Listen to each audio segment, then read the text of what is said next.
Welcome back, folks. This is lesson 4.2, continuing our teaching on applying seasonal tendencies to higher time frame analysis. Okay, we're going to be highlighting our topic of seasonals with a deeper focus on bearish seasonals in higher time frame analysis. And our market of study for this teaching is going to be the New Zealand dollar, or Kiwi. Okay, and when we looked at lesson 4.1, we looked at the Canadian dollar, and we noticed that while the seasonal tendencies that I'm sharing here, there are seasonal tendencies with the utilization of the futures market.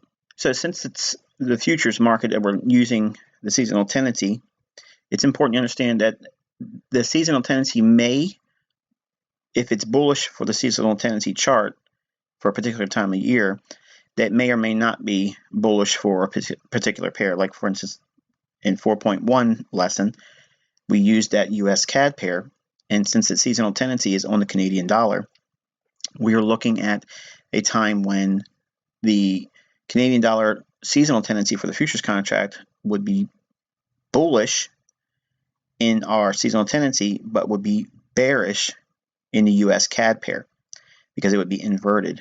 That would be a little bit of a sticking point for someone that's just rushing through this lesson.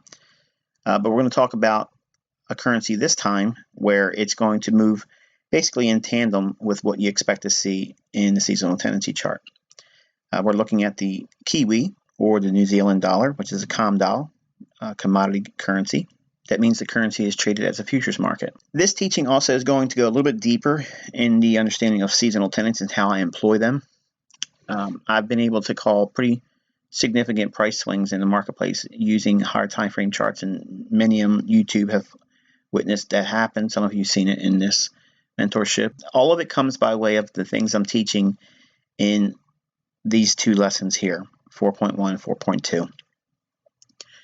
The way we're going to approach the seasonal tendencies in this teaching is going to be applying bearish seasonals, but we're also going to segue into how this helps us get in sync with, hopefully, a quarterly shift in the marketplace, which is the goal of position trading or long-term trading as I understand it and teach it. Powerful moves that occur on these higher time frame charts, monthly, weekly, and daily, they're in the hundreds of pips for foreign exchange. So it behooves you to look at this marketplace on these higher time frame charts, because regardless of what type of trader you're going to be, and if you can use seasonal tendencies like a roadmap, it's literally like knowing the most probable direction certain times of the year for certain currencies or markets, because it's not limited to just foreign exchange or currencies. It's limited to nothing, really. I mean, everything has a seasonal tendency, but you have to study it and go through a long process of compiling all that data to get to the outcome would highlight a seasonal tendency where it rests most predominantly. If you're looking at this chart here, obviously you can see that there are certain points in where price, generally on the blue line and on the red line, okay, and it's comparing a long period blue line of time and a shorter period of data. And when both of them move in tandem direction, in other words, they all are basically moving in the same direction, up or down, at any given particular time, that highlights a high probability seasonal tendency. Now, when it gets real muddy and it's choppy back and forth, then it makes it a little bit less likely there's a seasonal tendency there.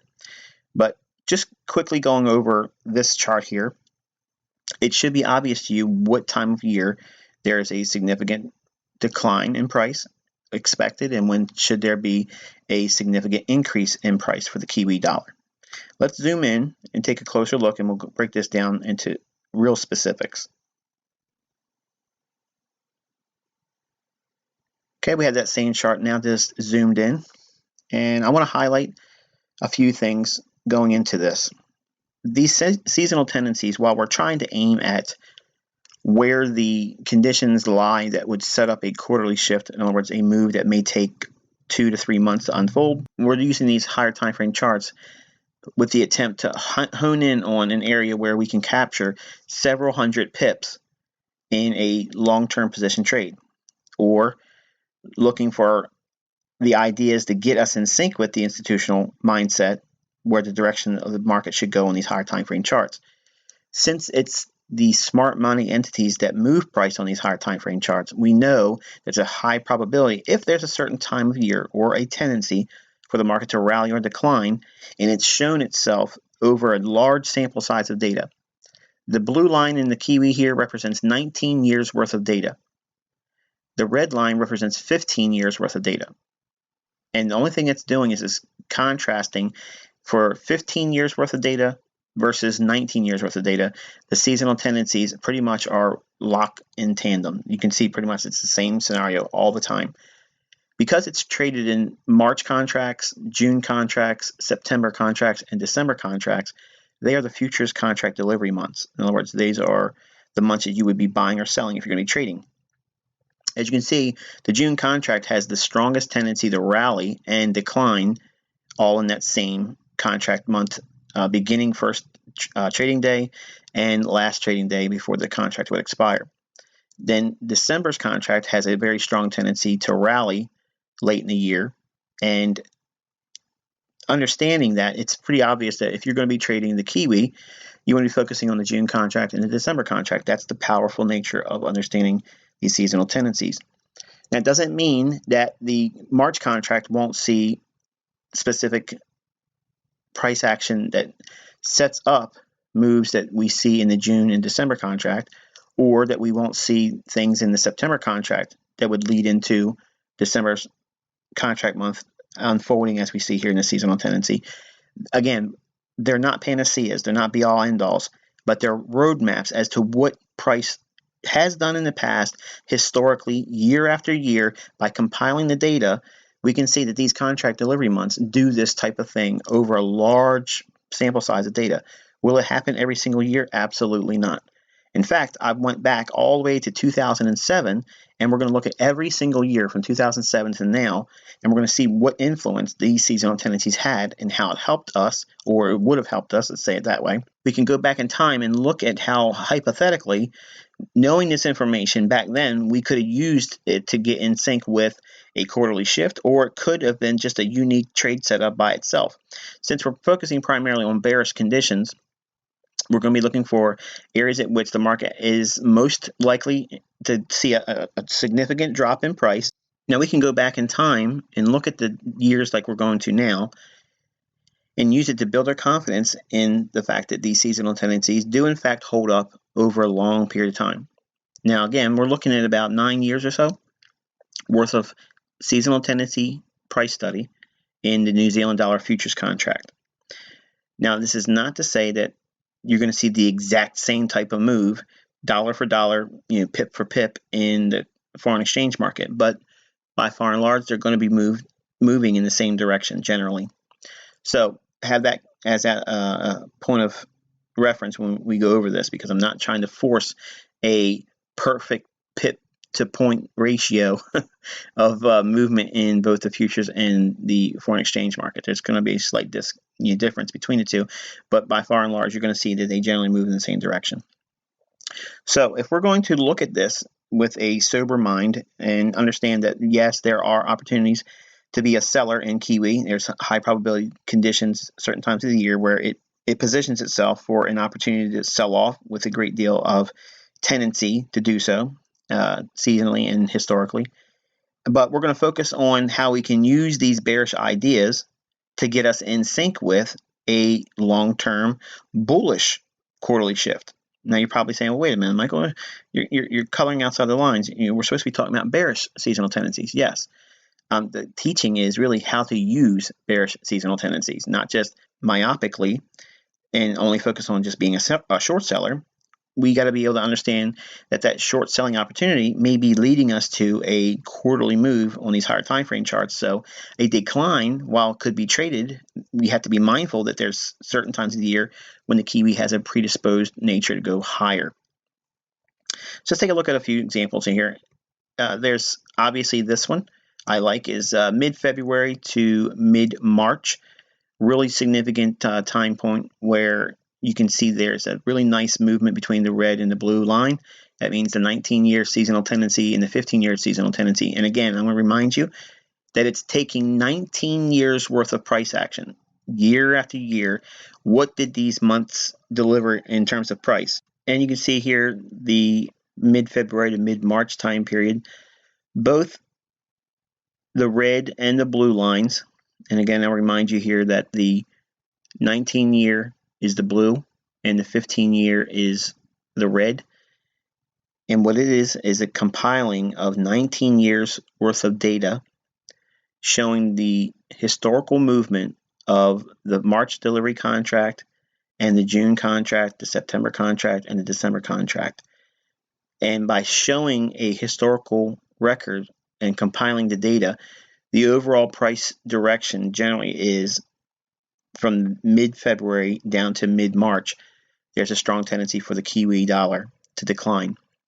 And you can see it very clearly in both the contrasting 19 years worth of data and 15 years worth of data. So if it was to shift in and out between the two, then it's most likely probably not a good time to be a buyer or seller. But when they both move in the same direction and it's a sizable price swing, as we can see here in the shaded area, it's, in my opinion, that it's a pretty good chance that we'll see a decline there. The second one to be noteworthy of is that notice that if we drop down into mid-March and in April, the market tends to have a significant rally at that time, and it rallies up to about May. And both the 19 and 15-year seasonal tendency compilation shows that it does in fact make a high in May, and then it sells off again, giving us another bearish seasonal tendency. And then we have an area where we have consolidation between around the June month going into July, but it makes another seasonal low around June and July, and it bounces bullishly, and then it sells off again around mid-August down into October. But look what happens in September and October. It generally makes a significant point of bullishness and puts a large degree of buying in your scope as far as a trader. You look at buying the Kiwi around that September-October time period. Now, when we use seasonal tendencies, the way we want to use them are limited only to what the current market conditions are. We do not go into our charts forcing the seasonal tendency. For instance, we're not forcing the idea that Kiwi has to make a high or a top in May. Therefore, we're going to sell in May and just hold on to it forever and then wait for it to be June, July, and just collect our money. That's not what we're saying here. What I want you to focus on is that if this seasonal tendency is in fact true, and I believe it shows validity here, the idea is there something technically in price that would support that seasonal tendency? Are we in a bearish market? Did we rally up into a bearish order block? Did we run an old high? Did we see a market structure break? Have we in fact been moving up for the last 2 or 3 months? And then are we likely to sell off because of an overbought premium market? And then maybe we would anticipate seeing some breakdown in the marketplace, and then we could take a short or position ourselves for a bearish move lower. So it's a matter of lining up what the current market conditions are. It's not just take this thing, apply it to the marketplace, and you're going to get rich. It's taking these ideas when there are strong tendencies for the market to move one side or the other any particular time of the year. As you can see across this chart, there's several other opportunities you can use. You don't have to be a long-term position trader, which is what I'm focusing on here, using the bearish moves, okay, that's seen in mid-February to mid-March, and then you have another move in May that takes you down into June, July. So there's other opportunities you can use. You can see that there's a typical sell-off in the first week or so of January that goes down into February. There's another sell-off that takes place around mid-June down into the first or second week of July. Both lines, blue and red, are in agreement with that. And then you see another sell-off that takes place around mid-August down into the September-October time period, making it a low. But there is a small short-term little move that drops off mid-September down into October. That's the one that generally sets up a really strong buying opportunity. So if we're going to be a quarterly shift trader, if we are going to trade these seasonal tendencies and we are short around that time period, just be mindful that around September, October generally makes a very strong tendency for the Kiwi to rally. But now let's go back and have a contrasting view as well. Since we're focusing on bearish seasonal tendencies and we're using them in the higher time frame analysis, we can take all of these bearish ideas and trade them respectively. Or we can go into the marketplace and say, okay, I'm going to anticipate these bearish seasonal tendencies, not trade them. I'm going to anticipate them, showing me the signs that the market is in fact dropping down into the quarterly bullish scenarios that I could be a buyer. So we can use bearish seasonal tendencies to trade with, or we can use them as guides to lead us to the next trading opportunity that would be a quarterly shift. This teaching is going to show you both. Okay, we're going to go from 2007 all the way up to 2016. But if you're going to be a bullish trader on Kiwi, and we're going to be looking for bullish quarterly shifts, they occur in March to April time period. That's generally making a low. Okay, make a note of this because when we go through each year, I want you to keep these reference points in mind. We are focusing on sell-offs between mid-February to mid-March, and we're focusing on sell-offs around May going into June and July. But primarily, we're looking at how these moves could set up bullish conditions for quarterly shifts. And the first one we're watching is it sets up a move between March and April for a quarterly low. The next one is June-July low, that you could expect a seasonal low to form for that quarter to be a buyer. And then the other one is September to October, giving us a strong tendency to be a buyer. Okay, so now think about this for a minute. I just outlined the general roadmap on what Kiwi dollar does on a 12-month cycle. Now, if that didn't floor you, you're not paying attention. Now, you probably didn't get it. You didn't register. If you're a new trader, it probably went right over your head. But think about what we've just did. We've outlined the macro view on what Kiwi dollar does generally over a course of 12 months. There's seasonal tendencies that shift in and out of the marketplace. And depending upon what the market conditions are for that particular time or that year, one seasonal tendency is going to be favored over the other. If we're in a bullish market, obviously the March, April, June, July, and September, October time periods are going to be phenomenal buying opportunities. If we're in a bearish market, that means mid-February to mid-March is going to be an amazing sell-off, and May is going to be an amazing sell-off. And you have August can create a nice sell-off as well, leading down to the fall lows. There's also another long in here that I don't have an arrow to highlight, but it's that last week of November going into the first week of December. That's a nice little buying opportunity as well. So in your notes, as we go through these slides, okay, you can obviously go after you watch the video and go back and look at it as well. But as we go through each year, just be mindful that March, April, June, July, September, October are really strong buying opportunities when it's bullish. When it's not bullish, we can focus primarily on being a seller, look for selling scenarios around the February to March time period, and May into June for sell-offs, and then August into September, giving us weak points to sell on. So let's go into our first year and start breaking this down, give us some real examples, see if it really does appear in the charts. Okay, you can see here, this is 2007, and what I'm showing is December from the previous year, 2006, all the way up to the January 1st of the following year. So we're getting the entire year shown in every slide that we show. This is 2007's price chart, and here we have mid-February into March, that weakness that we would expect to see a bearish scenario. Okay, and also notice also that we have a small little decline here as well in May. Both seasonal tendencies, while in contrast to the larger moves. So there's several hundred pips on these declines here. But now notice also these sell-offs that we expected bearishness in the marketplace, they set up what opportunities? Remember, we have that March-April time period for bullish scenarios or expected bullish scenarios for tendencies to go higher. June, July, and September, October. Do you not see those occurring here? We have the March-April time period creating the very low, and look at the move up from there. It's several hundred pips. Then we have the May-June decline, but June starts off that rally that sends us all the way up to the 81 big figure. Huge move.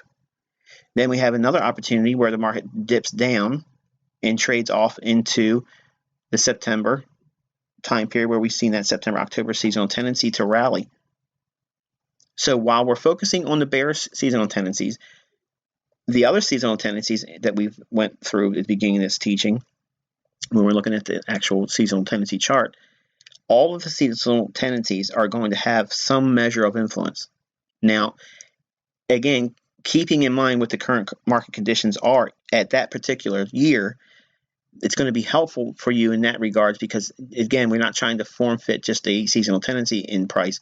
We're looking for clues to justify why that scenario would be more inclined to unfold than the other. In other words, is it better to be a buyer on the bullish seasonal tendency or better to be a seller on the bearish seasonal tendency? And years sometimes will work in concert with one another where the bearish move will lead into the bullish move and the bullish move will lead into the bearish move. That's perfect market symmetry, and that rarely exists, but sometimes in my 23 plus years doing it, I've seen it a few times where it's been astonishing. But as we go to our next year in Kiwi, here's 2008 for the Kiwi, and obviously everybody remembers what happened in 2008. The market imploded. We had the financial meltdown, and we have mid-February to mid-March, creating the actual high in the Kiwi, and then we had the May creating another high here where we sold off as well. And notice, because we are all bearish on all foreign currencies, the Kiwi was no exception here. It just kept on falling the rest of the year. So you have to also keep that in mind too. There's going to be larger, big picture macro events that are going to take precedence over whatever short-term quarterly effect that you may be expecting. Even if it's a seasonal tendency that holds up for a long period of time, you're going to have these wild card scenarios where it isn't going to pan out regardless of what you would expect.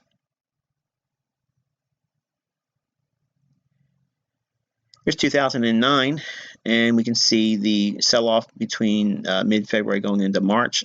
That decline in there was 600 pips.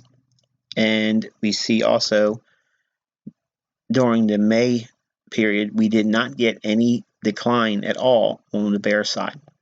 But in contrast, keeping in mind how we're using these bear seasonal tendencies, the one that dropped down in February into March leads us into the March-April bullish scenario. And it was a very strong buying opportunity there. And then we had the month of June, July, we had a consolidation, and July sent us higher, going into the late fall, October highs. September and October had just a continuation.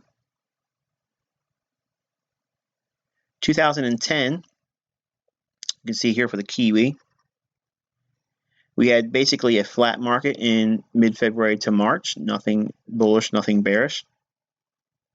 But we had our May decline, and look how many pips this thing moved. This thing moves about 700 pips as a decline in the month of May. But again, that May decline set up the June, July bullish seasonal tendency that took off and sent price higher. And we also see there was a scenario for the bearish August to October time period. August, we had a little decline, which had a small seasonal tendency to be bearish if you go back and look at the slide. And all it did was retrace back down into a bearish candle, which is a bullish order block and an uptrend. And it rallied off that 70 big figure, moving all the way up to 79.50. So that's 950 points or pips that it moved off of just retracing into an area at which institutional order flow would give us bullishness. And then we had the September-October time period give us that last little leg, price higher from that 7,400 to the 79.50 level. So 550 pips there as well, using the seasonal tendencies as a roadmap. Okay, we can see 2011 here. You see we are declined mid-February going into mid-March. We had a nice decline there, but that leads us to what? The bullish March-April seasonal tendency. Nails it. Look at the rally off of that. Huge extrapolated move from that time period. And then we have a small little decline from our May time period where we expect bearishness. And it's about 350 pips just in May on a decline, but it finds us trading back down into the January highs. So old resistance turns support there. The market creates that retracement down in May just to set up another leg higher. June, July gives us a nice seasonal low off of a previous down candle, which is a bullish order block, around that 80 big figure, and then it rallies all the way up to 8,800. So 800 pips using the seasonal tendency, where we saw a decline in May, and then it rallied away and created a longer term price move, very significant price moves higher.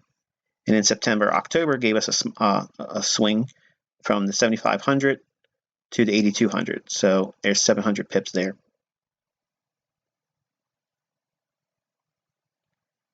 Okay, 2012. See, we had our decline mid-February to mid-March. Several hundred pips decline, about 400 or so on the downside. And then in May, we had a very significant sell-off, and price moved almost 800 pips on the downside in the month of May. And that gives us that June low seasonally, where we saw bullishness expected. And that thing took off from June lows from 7,500 all the way up to 8,450. So that's a massive move.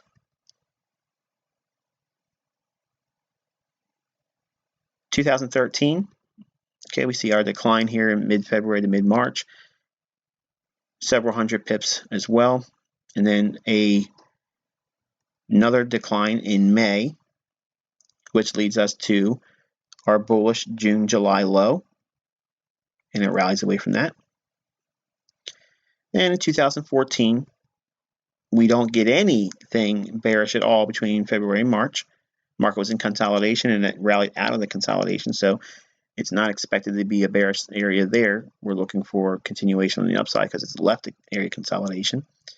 And in May, we have a little bit of a retracement that leads to a June rally, creating the high up at the 88 big figure. Then we had a sell-off in mid-August, which was the other bearish opportunity, taking us down into October. Again, look at your seasonal tendency. About the first or second week of August, all the way down into October, and you can see that seasonal tendency takes effect in this market here. Okay, on 2015, you can see we had a little bit of a move down here in mid-February to mid-March. And again, these are weekly charts. So be mindful of that. We're not looking at 5-minute charts here. And then we have our decline in May, seasonally speaking. And June, July just kept on being weak, which led us into the next bullish scenario, which is the quarterly shift that would be bullish that occurs in September, October. And that gives us a really nice rally from the 6250 level up to the 6850 level, almost 69. So very, very handsome rally from that price point there.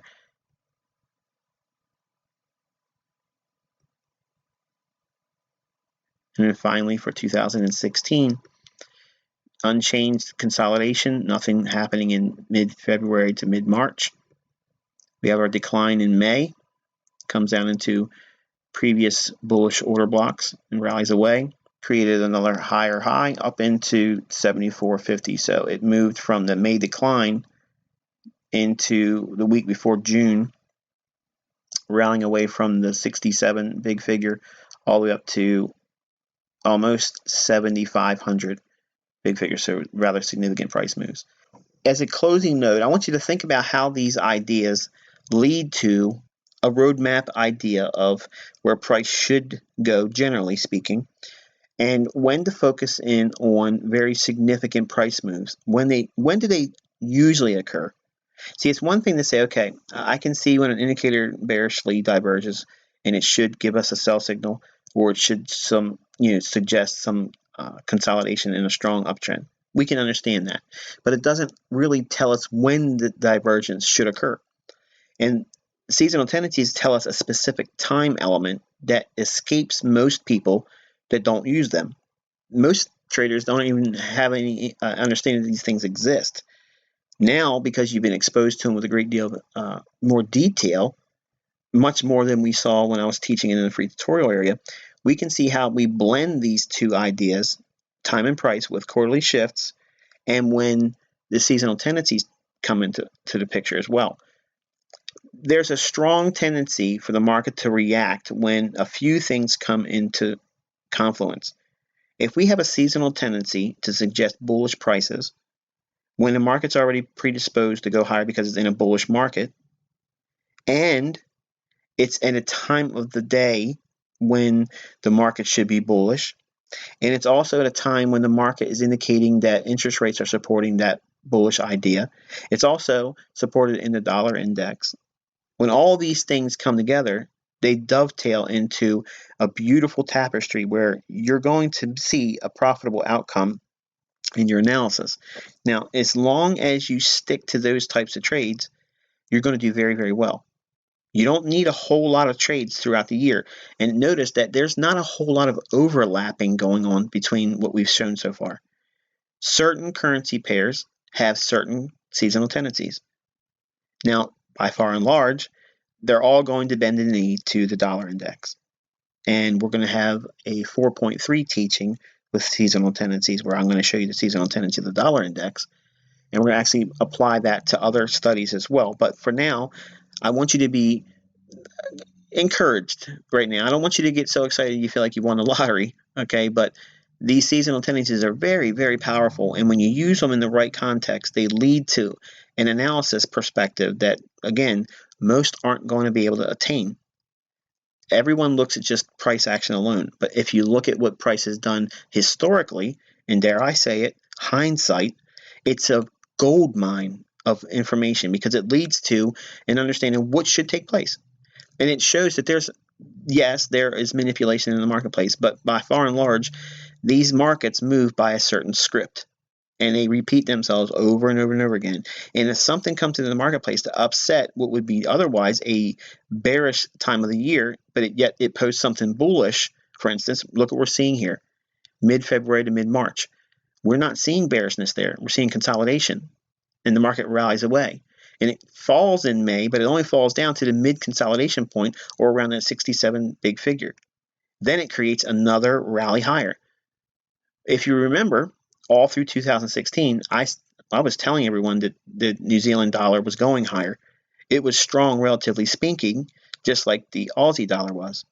Those two currencies were the ones that held up the most during 2016 when all the other pairs bearishly moved lower against the strength of the dollar. Also notice that we had that sell-off as a short-term bearish idea in January. It actually materializes here as well. So think about if you're a day trader, if you're a short-term trader, okay, you can use those ideas to get you in sync with long-term position trades on these higher time frame seasonal tendencies.